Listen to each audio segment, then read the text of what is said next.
Hello दोस्तों, नमस्कार। कैसे हैं आप? उम्मीद है कि आप सब लोग एकदम मस्त होंगे। तो दोस्तों, स्वागत आपका फिर से आपके अपने YouTube चैनल एम्बिशन क्लासेस 2019 में। तो चलिए दोस्तों, आज फिर स्टार्ट करेंगे क्लास 11 से एक फिर नया टॉपिक्स। चलिए दोस्तों, चैप्टर वही रहने वाला है हमारा आज फिर भी, केमिकल बॉन्डिंग। दोस्तों, हम इस चैप्टर में बिल्कुल 1 to लास्ट तक सारा डिस्कस करेंगे और उम्मीद करते हैं कि आप लोगों को चैप्टर पूरा फिंगर्स पर आ जाएगा दोस्तों। ठीक है, चलिए दोस्तों, आज बात करेंगे पार्ट 7 के बारे में। दोस्तों, आज हमारा पार्ट 7 रहने वाला है। 6 पार्ट ऑलरेडी अपलोड हो चुके हैं दोस्तों यूट्यूब पर। ओके, तो दोस्तों, जिसने अभी तक सब्सक्राइब नहीं किया फिर सब्सक्राइब जरूर कीजिएगा और ज़्यादा से ज़्यादा वीडियो को शेयर कीजिएगा और बिना स्किप के वीडियो को लास्ट तक जरूर देखिएगा। तो दोस्तों, कंटिन्यू करते हैं आगे का सफ़र। तो लास्ट टॉपिक हमारा जैसे था, इलेक्ट्रॉनिक थ्योरी पर बात हुई थी हमारी वैलेंसी की। तो आज हम दोस्तों बात करेंगे, बहुत ही इंपॉर्टेंट चीज़ होगी दोस्तों। आज का हमारा टॉपिक रहने वाला है बॉन्ड लेंथ से रिलेटेड। बॉन्ड लेंथ से रिलेटेड रहेगा। इसके कौन से फैक्टर है वो फैक्ट देखेंगे। बॉन्ड एंगल के बारे में डिस्कस करेंगे, बॉन्ड एंथैल्पी और उसके फैक्टर्स के बारे में। चलिए दोस्तों, स्टार्ट करते हैं बिना टाइम गवाए आज का टॉपिक। बॉन्ड लेंथ क्या होती है दोस्तों? सबसे पहला क्वेश्चन यही आता है कि बॉन्ड लेंथ होती क्या है। तो देखिए दोस्तों, कोई मॉलिक्यूल है, इसमें ये दो एटम जुड़े हुए हैं। ये एटम मान लिया बी ए है और ये एटम बी है। ये दोनों आपस में जुड़े हुए हैं। माना ये इससे यहाँ तक का ये हो गया और यहाँ से यहाँ तक का हो गया। ये जो होगा दोस्तों, इसको कहेंगे आर बी और ये वाला होगा दोस्तों आर ए। जब दो एटम आपस में जुड़े होते हैं, एक दूसरे से जुड़े होंगे, ठीक है, ये एटम ये आपस में जुड़े होंगे मॉलिक्यूल के अंदर, तो इनके बीच की डिस्टेंस जो टोटल डिस्टेंस होगी, जो इक्विवेलेंट डिस्टेंस होगी दोनों एटमों के बीच की, वही क्या कहलाती है? हमारी बॉन्ड लेंथ कहलाती है दोस्तों। क्या कहलाएगी? Bond length. चलिए स्टार्ट करेंगे, लिखेंगे कैसे इसको देखेंगे दोस्तों। सिंपल सी चीज़ है, पहले यहाँ पर बना देते हैं, उसके बाद फिर लिखेंगे। ठीक है, एटम ए और बी ये हो गया। ये हमारा रेडियस इसका देखें तो आर ए है और ये कहेंगे तो आर बी है। और टोटल यहाँ से यहाँ तक हमारी डिस्टेंस दोस्तों हो गई हमारी डी, डिस्टेंस डी। लिखेंगे कैसे? तो दोस्तों इसकी बात लिखेंगे क्या कि the equivalent distance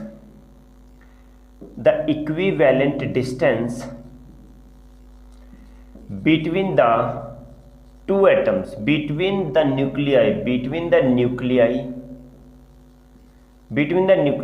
of two atoms which are bonded in a molecule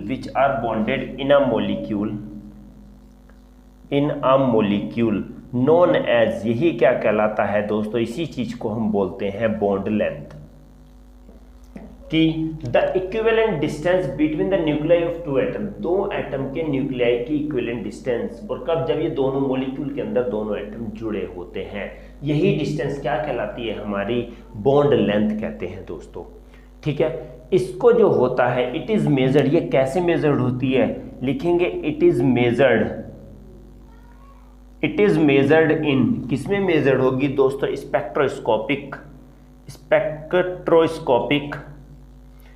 spectroscopic से मेजर करते हैं। ठीक है, एक्सरे डिफ्रैक्शन से करते हैं, एक्सरे डिफ्रैक्शन से भी इसको मेजर करते हैं, और कहें तो एंड इलेक्ट्रॉन डिफ्रैक्शन टेक्निक से का भी इसमें यूज करते हैं। इलेक्ट्रॉन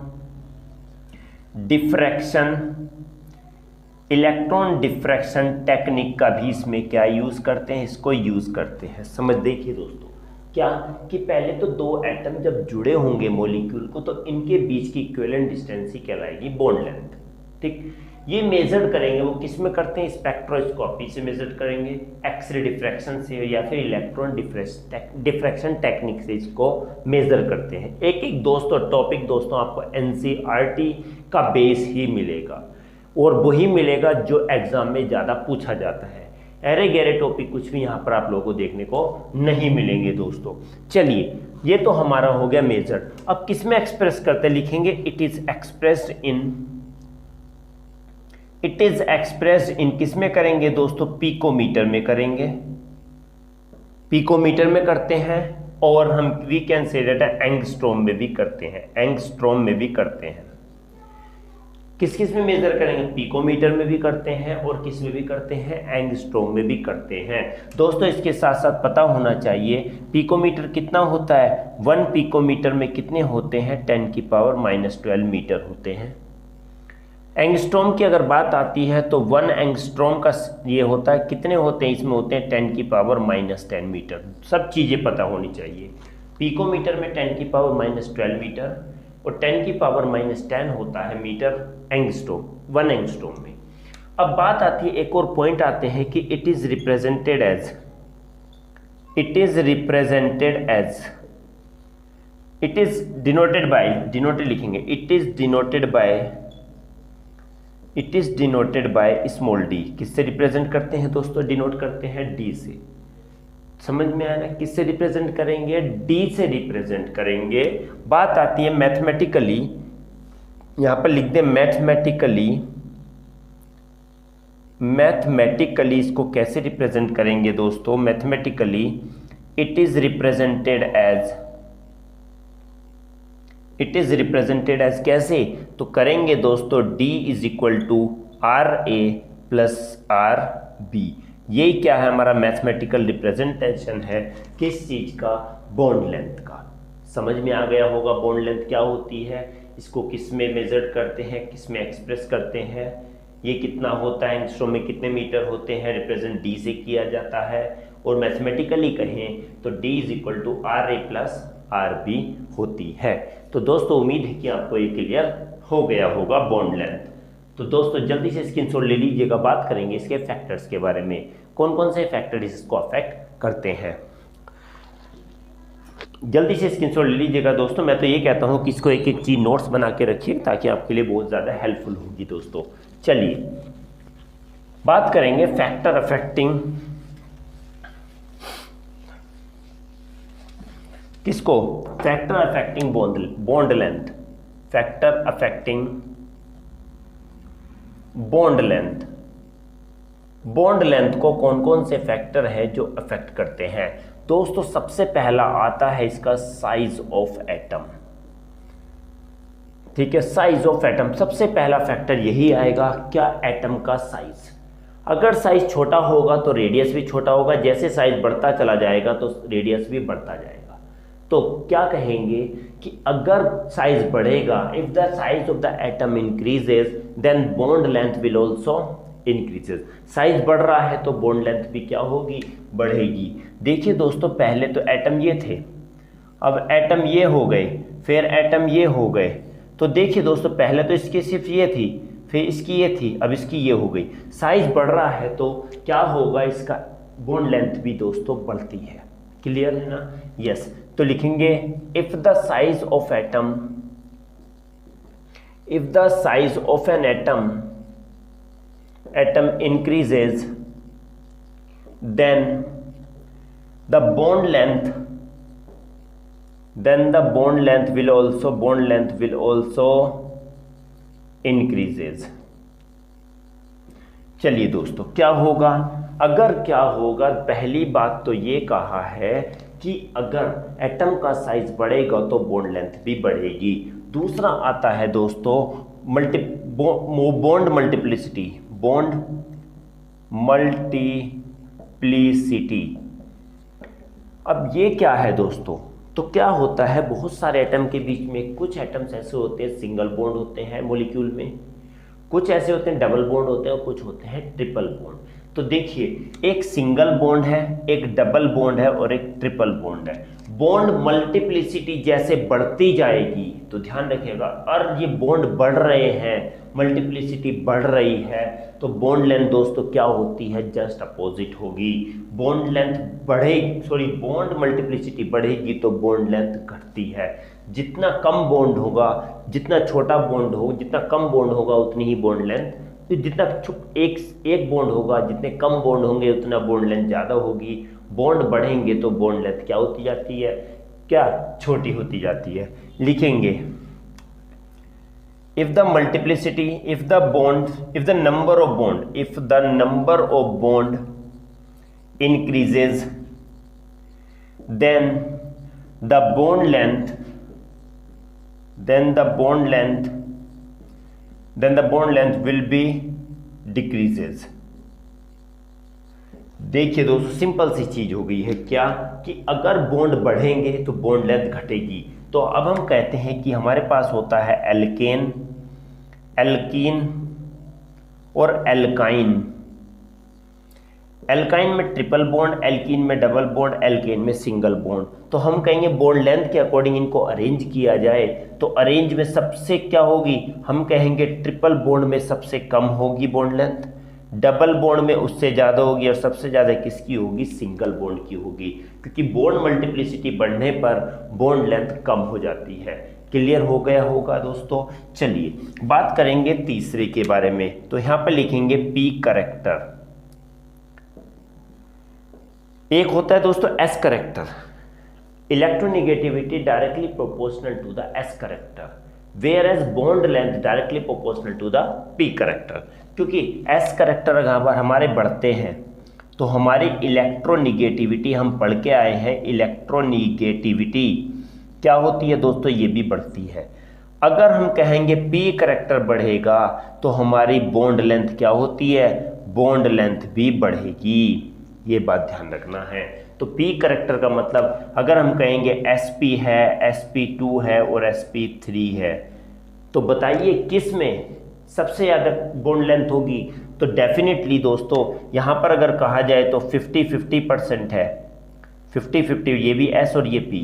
इसकी बात की जाए तो 33% किसका है, s का है, जबकि 66% किसका हो गया, p का हो गया। इसकी बात की जाए तो 25% तो s का है और ये कितना है दोस्तों, 75% किसका हो गया, p का हो गया। तो p का परसेंट धीरे धीरे बढ़ रहा है। देखिए यहाँ 50 था, 50, 66, 75। तो हम ये कहेंगे कि जैसे जैसे p करेक्टर बढ़ता है वैसे वैसे बॉन्ड लेंथ भी बढ़ेगी। क्लियर होगा दोस्तों, यस हो जाना चाहिए दोस्तों क्लियर। चलिए तो when the p character increases in the orbital, in the molecule लिखेंगे दोस्तों, in the molecule, then the bond length will also increases। तो हम डायरेक्टली कह सकते हैं पी करेक्टर होता है डायरेक्टली प्रोपोर्शनल किसके होगा, ये होगा दोस्तों हमारे क्या, बॉन्ड लेंथ के, bond length directly proportional P character के होगी। क्लियर हो गया होगा दोस्तों, आप लोगों को तीनों पॉइंट क्लियर हो गए होंगे। ओके, तो जल्दी से दोस्तों स्क्रीनशॉट लीजिए या फिर लिख लीजिए जल्दी, और आगे बात करेंगे अगले पॉइंट के बारे में। उम्मीद है कि दोस्तों आप लोग क्लास को एंजॉय कर रहे होंगे और समझ में आ रहा है। तो प्लीज़ दोस्तों लाइक करना बिल्कुल भी ना भूलिए। जो हमारे वीडियो को पहली बार देख रहे हैं प्लीज़ चैनल को सब्सक्राइब जरूर कीजिएगा और ज़्यादा से ज़्यादा शेयर कीजिएगा दोस्तों। चलिए बात करेंगे अगले पॉइंट के बारे में। अगला पार्ट हमारा क्या कहता है, देख लो। अगला पॉइंट हमारा ये कहता है कि बॉन्ड एंगल क्या होते हैं। बॉन्ड एंगल क्या होंगे, क्या बॉन्ड एंगल क्या होते हैं। अब लिखेंगे बॉन्ड एंगल। क्या है बॉन्ड एंगल। देखिए वाटर की बात करें हम, वाटर की अगर हम बात करते हैं तो ऑक्सीजन ये हो गया HA और HA, 1 2 3 4 ये लोन पेयर्स हो गए। हमने ये कहा गया कि बॉन्डेड ऑर्बिटल्स जो एंगल किसके बीच में होता है, हमने कहा ये वाला एंगल क्या है दोस्तों, बॉन्ड एंगल है। क्या है ये, बॉन्ड एंगल है। ये वाला पूरा ये एंगल बॉन्ड एंगल है। NH3 2 H H H ये वाला दोस्तों ये क्या है, ये भी बॉन्ड एंगल है। क्या है ये, बॉन्ड एंगल। क्या होते हैं बॉन्ड एंगल, तो हमने कहा गया ये कहते हैं कि जो सेंट्रल एटम क्या हो गया इसका O हो गया और ये क्या हो गए इसके ऑर्बिटल बॉन्ड्स हो गए। हम कहेंगे the orbital bonding, the angle between the orbital bonding and the central atom, वही क्या कहलाएगा, हमारा बॉन्ड एंगल कहलाएगा। लिख लेते हैं दोस्तों, कैसे लिखेंगे देखेंगे। The angle which is present, the angle which is present between the between the bonded orbital, between the bonding orbitals and the central atom in a molecule, central atom in a molecule. Simple सी चीज है दोस्तों, कितना भी बड़ा करके कैसे भी लिख सकते हैं, बट इससे इजी डेफिनेशन कहीं नहीं मिलेगी दोस्तों।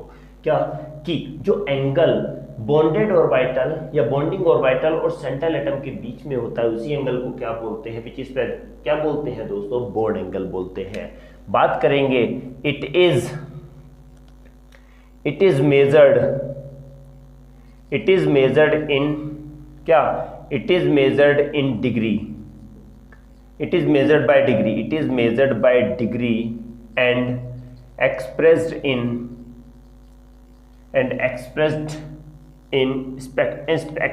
by spectro and measured by लिखें, क्या लिखता हूँ जैसे, and it is expressed in degree, and measured by spectroscopic होगा दोस्तों। क्या होता है कि जो एंगल बॉन्डेड ऑर्बिटल्स और सेंट्रल एटम के बीच में होगा उसे हम क्या बोलेंगे, बॉन्ड एंगल बोलेंगे। ठीक है। दूसरी बात यह है कि इसको किस में एक्सप्रेस किया था, डिग्री में। ये जो होगा, हमने माना कि एंगल ले लिया 106 डिग्री हो गया।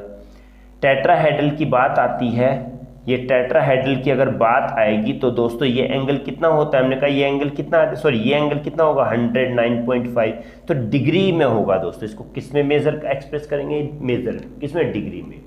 और मेजर किससे करते हैं, स्पेक्ट्रोस्कोपिक से करते हैं। ओके, चलिए अब इसके बारे में कुछ इंपॉर्टेंट पॉइंट्स है वो देख लेते हैं। चलिए मीन सबसे सम इंपॉर्टेंट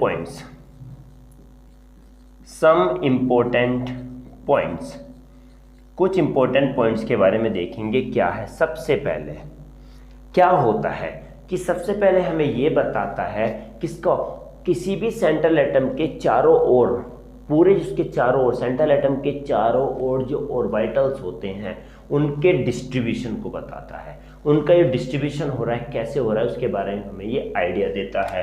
तो first of all it gives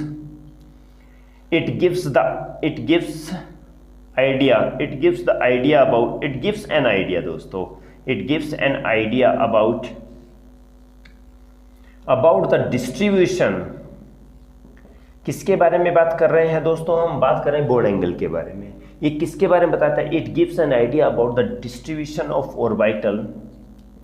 orbital around the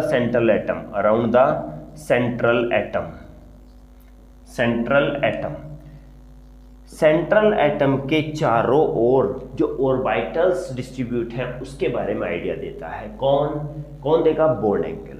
दूसरी बात, इट एक्सप्लेन लिखेंगे, एक्सप्लेन ये लिखो दीजिए, इट गिव्स अच्छा लगेगा, it gives an idea of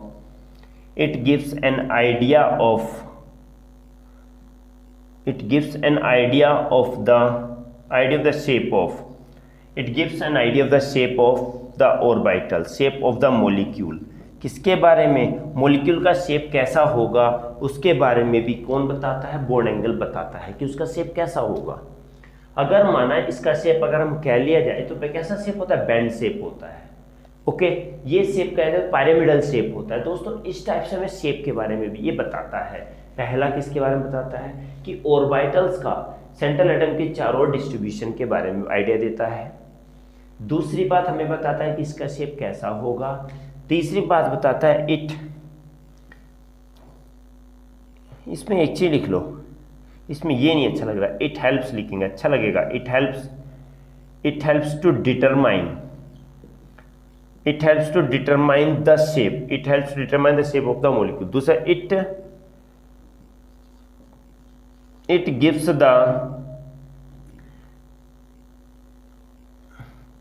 the idea, आपको कुछ चीज लिखेंगे दोस्तों, यहाँ पर ये नहीं लिखते, अच्छा लगे गिव्स अच्छा नहीं लगेगा, हर बार गिव्स यूज करेंगे अच्छा नहीं लगेगा। It also explain It also explain to identify the number of lone pair of electron. ये किसको भी बताता है दोस्तों, किसको एक्सप्लेन करता है, लोन पेयर ऑफ इलेक्ट्रॉन, कितने नंबर में लोन पेयर ऑफ इलेक्ट्रॉन्स है उसको आइडेंटिफाई करने में भी क्या करता है, उसको हेल्प करता है। कुछ गलत लिखा गया है क्या, it also explain, it helps to identify, helps लिखेंगे, इट हेल्प्स टू आइडेंटिफाई, बड़ा करके लिख देते हैं। क्या हो रहा है आज पता नहीं, सब गड़बड़ सा जा रहा है। Yes, it helps to identify the number of lone pair of electron. किसको भी बताता है, ये लोन पेयर ऑफ इलेक्ट्रॉन के बारे में बताता है कि उसमें कितने लोन पेयर ऑफ इलेक्ट्रॉन है। फर्स्ट डिस्ट्रीब्यूशन, सेकंड शेप, तीसरा लोन पेयर्स के बारे में बताएगा। उम्मीद है कि समझ में आ गया होगा। एक और बात लिखते हैं दोस्तों, क्या कि बॉन्ड एंगल क्या होगा, if the number of lone pair of electron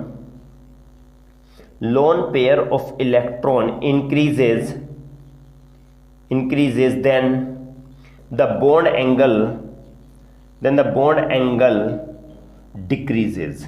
ये बात ध्यान रखिएगा दोस्तों, रिपल्सन शो करते हैं। देखिए अगर क्या होते हैं, लोन पेयर ऑफ इलेक्ट्रॉन बढ़ेंगे तो बॉन्ड एंगल क्या होता है दोस्तों, कम होता है। पहली बात पता चल गई। दूसरी बात, तीसरी बात, लोन पेयर ऑफ इलेक्ट्रॉन कितने होंगे उसको एक्सप्लेन करेगा। फोर्थ बताएगा कि अगर number of electron, loan pair of electron ज़्यादा होंगे, अगर लोन पेयर ऑफ इलेक्ट्रॉन ज़्यादा होंगे तो दोस्तों बॉन्ड एंगल क्या हो जाएगा, कम हो जाएगा। ध्यान रखिएगा दोस्तों। उम्मीद है कि आप लोगों को ये भी क्लियर हो गया होगा दोस्तों, बॉन्ड एंगल के बारे में भी आप लोगों को समझ में आ गया होगा। चलिए दोस्तों बात करेंगे अब अगले वाले बॉन्ड इंथैल्पी के बारे में। बॉन्ड इंथैल्पी क्या होती है, चलिए दोस्तों आप लोगों ने स्क्रीनशॉट ले लिया होगा या नोटबुक में लिखते रहिएगा दोस्तों, हाईलाइट करते रहिएगा क्योंकि समझने में भी इजी होगा, सब चीज़ में इजी होगा दोस्तों। चलिए बात करेंगे बॉन्ड इंथैल्पी क्या होती है। बॉन्ड इंथैल्पी से पता चल रहा है कुछ हीट से रिलेटेड है, हीट से related enthalpy. Bond enthalpy, bond और हीट का क्या रिलेशन है, तो ये कहेंगे कि जितने अमाउंट में क्या होती है बॉन्ड इंथैल्पी, वो हीट होती है जो रिक्वायर्ड होती है एक मोल बॉन्ड को तोड़ने के लिए। एक मोल बॉन्ड, कोई भी हमने कहा H और H है, इस बॉन्ड को हमें क्या करना है, ब्रेक करना है। और जितने अमाउंट में हीट चाहिए वही क्या कहलाएगी, जितने अमाउंट में एनर्जी चाहिए वही कहलाएगी बॉन्ड इंथैल्पी। चलिए दोस्तों डेफिनेशन लिखते हैं कि the amount of energy which is required to break the 1 mole of bond between the two atoms in a molecule क्या होगी, वही इसको क्या बोलते हैं, known as bond enthalpy। क्या कहलाएगी, बॉन्ड इंथैल्पी कहलाएगी। क्या कि एक बॉन्ड को तोड़ने के लिए, माना H और H है, भी बोला कि ये बॉन्ड को हमें क्या करना है, ब्रेक करना है। और ब्रेक करने के लिए जितने अमाउंट ऑफ एनर्जी चाहिए हमको, अमाउंट ऑफ एनर्जी चाहिए, वही अमाउंट ऑफ एनर्जी क्या कहलाएगी, बॉन्ड इंथैल्पी कहलाएगी। कोई भी मॉलिक्यूल है, मॉलिक्यूल के अंदर, मॉलिक्यूल किससे बना, एटम से, और वो एटम जब आपस में जुड़े थे उनके बीच में बॉन्ड था, तो बॉन्ड बना था तभी तो मॉलिक्यूल बने थे। उस बॉन्ड ही को तोड़ना है हमको, उस बॉन्ड को तोड़ने के लिए जितने अमाउंट में एनर्जी की जरूरत होगी वही एनर्जी क्या कहलाती है दोस्तों, बॉन्ड इंथैल्पी कहलाएगी। इसकी जो यूनिट होती है, the unit of bond enthalpy is क्या होती है दोस्तों, किलो जूल पर मोल होती है दोस्तों। क्या होती है, किलो जूल पर मोल। एक मोल को तोड़ने के लिए इतने किलो जूल की जरूरत होगी, वही हमारी क्या कहलाएगी, बॉन्ड इंथैल्पी कहलाएगी। क्लियर हुआ, यस हो जाना चाहिए दोस्तों क्लियर। देखेंगे if the number of bond if the number of bonds increases, if the number of bond increases, bond enthalpy will also increases. Bond enthalpy will also increases. क्या होता है दोस्तों, एक बात समझ लीजिएगा, अभी बोला था कि एक बॉन्ड है, दो बॉन्ड है, तीन बॉन्ड है। एक बॉन्ड तो आसानी से टूट जाएगा, दो बॉन्ड के लिए माना इसके लिए 10 जूल चाहिए, 10 किलो जूल, इसके लिए 20 किलो जूल, इसके लिए 30 किलो जूल। तो जैसे जैसे बॉन्ड बढ़ते जाएंगे उसी तरीके से बॉन्ड इंथैल्पी भी धीरे धीरे बढ़ती जाती है। तो वही कहा गया कि अगर बॉन्ड्स बढ़ेंगे तो बॉन्ड इंथैल्पी भी क्या होगी, बढ़ेगी। क्लियर हुआ है दोस्तों? डेफिनेटली आप लोगों को क्लियर हो गया होगा। जल्दी से दोस्तों स्क्रीनशॉट ले लीजिएगा। बात करेंगे दोस्तों इसके कौन से फैक्टर हैं जो इसको भी अफेक्ट करते हैं। चलिए दोस्तों बात करेंगे फैक्टर्स, कौन कौन से फैक्टर हैं जो बॉन्ड इंथैल्पी को क्या करते हैं, अफेक्ट करते हैं। चलिए लिखेंगे फैक्टर्स अफेक्टिंग। सारा दोस्तों सारे कोशिश करेंगे हम सारे टॉपिक को क्लियर करने का, एक एक टॉपिक को क्लियर करने का कोशिश करेंगे। Factor affecting bond enthalpy. But दोस्तों आप लोग हमसे जुड़े रहिएगा और ज़्यादा से ज़्यादा वीडियो को शेयर कीजिएगा, जिसने सब्सक्राइब नहीं किया वो सब्सक्राइब कीजिएगा। चलिए कुछ फैक्टर हैं जो बॉन्ड इंथैल्पी को क्या करते हैं, अफेक्ट करते हैं। समझ के चलना है। छोटी सी चीज, पहली बार होगी size of atom. Size of atom, पहला साइज ऑफ एटम ये है कि अभी हमने पहले डिस्कस किया था बॉन्ड लेंथ में। अगर क्या होता है दोस्तों, लेंथ अगर बढ़ेगी, ध्यान रखना, अगर लेंथ बढ़ती है तो वो आसानी से बॉन्ड टूट जाता है। जितना बड़ा बॉन्ड होगा, लंबा बॉन्ड होगा, बड़ा लंबा बॉन्ड होगा, वो आसानी से टूटेगा। छोटा बॉन्ड टूटने में क्या लेगा, ज़्यादा एनर्जी लेता है। लंबा बॉन्ड आसानी से टूट जाता है, ठीक है। कोई भी लंबी स्टिक है और नीचे मारेंगे तो वो जल्दी टूट जाएगी, छोटी स्टिक है मारेंगे वो जल्दी टूटेगी नहीं। यही ध्यान रखना है, जितना लंबा बॉन्ड वो उतनी जल्दी टूटेगा। तो हमने कहा साइज है, एटम का साइज पहले इतना था अब इतना है। साइज बढ़ेगा तो बॉन्ड लेंथ भी क्या होती है, बढ़ेगी। बॉन्ड की लंबाई बढ़ गई, जब लंबाई बढ़ेगी तो दोस्तों उसके लिए एनर्जी क्या हो जाएगी, कम हो जाएगी। तो लिखेंगे if the size of atom increases, if the size of atom increases, comma, bond length also increases, bond length also increases। bond length बढ़ेगी तो क्या होगी, so lesser amount of heat, less amount of heat needed, less amount of heat required to break the bond, to break the bond हो गई दोस्तों। Simple एक line कहें कि साइज अगर बढ़ेगा तो बॉन्ड इंथैल्पी क्या हो जाएगी, हाँ बॉन्ड इंथैल्पी क्या हो जाएगी दोस्तों, कम हो जाती है। जितना साइज बढ़ेगा लेंथ बढ़ेगी, लेंथ बढ़ेगा तो बॉन्ड इंथैल्पी कम होगी दोस्तों, ठीक है। दूसरी अगर बात करते हैं तो बॉन्ड मल्टीप्लिसिटी, सेम वही है, बॉन्ड मल्टीप्लिसिटी। बॉन्ड मल्टीप्लिसिटी अभी बोला कि बॉन्ड बढ़ेंगे तो ज्यादा अमाउंट में हीट लगती रहेगी। लिखेंगे if the number of bonds increases, comma, large amount of means amount of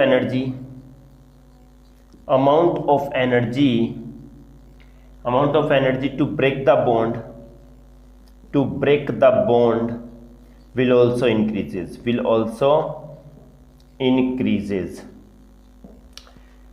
अगर बॉन्ड बढ़ रहे हैं, एक बॉन्ड है, डबल बॉन्ड है, ट्रिपल बॉन्ड है, तो इसके लिए कम लगेगी, इसके लिए ज़्यादा लगेगी, इसके लिए और ज़्यादा लगेगी, क्योंकि बॉन्ड को तोड़ना है, पहले इसको तोड़ेगा, फिर इसको तोड़ेगा, फिर इसको तोड़ेगा। तीन बॉन्ड को तोड़ने के लिए एनर्जी की ज़्यादा ज़रूरत पड़ेगी। तो एक लाइन में अगर हम लिखें तो क्या होती है कि bond enthalpy is directly proportional to the bond multiplicity। bond multiplicity bond बढ़ेंगे तो बॉन्ड इंथैल्पी भी बढ़ती है दोस्तों। सी की बात कहें तो number of lone pair of electron, number of lone pair of electron. Lone pair दोस्तों क्या काम होगा, लोन पेयर क्या करते हैं, अब बताइएगा। लोन पेयर अगर बढ़ेंगे तो वहां रिपल्सन ज्यादा होगा, लोन पेयर अगर बढ़ते हैं तो रिपल्सन ज्यादा होगा, रिपल्सन ज्यादा होगा तो रिपेल कर रहे हैं दोस्तों, बॉन्ड नहीं बन पाएगा सही से, जब बॉन्ड नहीं बन पाएगा तो वहां पर इंथैल्पी भी कम हो जाएगी। तो लिखेंगे if the number of lone pair of electron increases comma repulsion will also increases,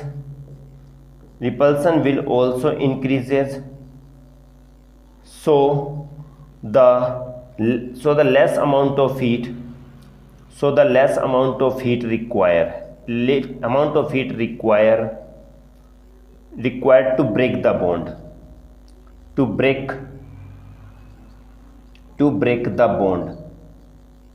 देखिए लोन पेयर अगर बढ़ते हैं तो क्या होगा, बॉन्ड इंथैल्पी क्या हो जाएगी दोस्तों, कम हो जाएगी। क्लियर हो गया ना। लोन पेयर बढ़ेंगे तो रिपल्सन बढ़ेगा, और रिपल्सन बढ़ेगा तो बॉन्ड इंथैल्पी कम होगी दोस्तों।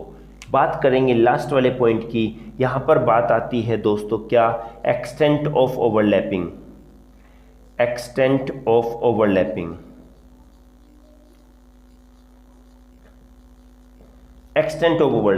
दो ऑर्बिटल आपस में ओवरलैप करते हैं, जितना ज्यादा हद तक वो जितने एक्सटेंट तक, माना यहां से पकड़ेगा, सपोज कीजिए अगर मैं एक एग्जांपल दूं तो क्या होगा दोस्तों, मैंने ऐसे पकड़े हुए हैं, ज्यादा एक्सटेंट नहीं है, थोड़ा इतना हाथ दिया है, थोड़ा एक टिप्स लिया, शुरू का ना ये दिया है, पकड़ेंगे तो इतना ज्यादा बॉन्डिंग नहीं होगी, ऐसे करेंगे और ज्यादा हो जाएगी, ऐसा करेंगे तो और ज्यादा हो जाएगी, और ऐसे ही पकड़ लिया तो क्या होगा, बॉन्डिंग और मजबूत। जितना एक्सटेंट तक होता जाएगा ओवरलैपिंग, उतना बॉन्ड मजबूत होता जाता है, उतना बॉन्ड स्ट्रॉन्ग होता जाता है। तो लिखेंगे दोस्तों एक्सटेंट है दोस्तों, एक्सटेंट ऑफ ओवरलैपिंग, लेकिन if the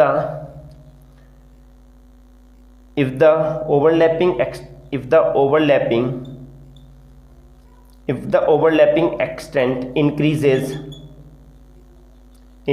comma bond will be more stronger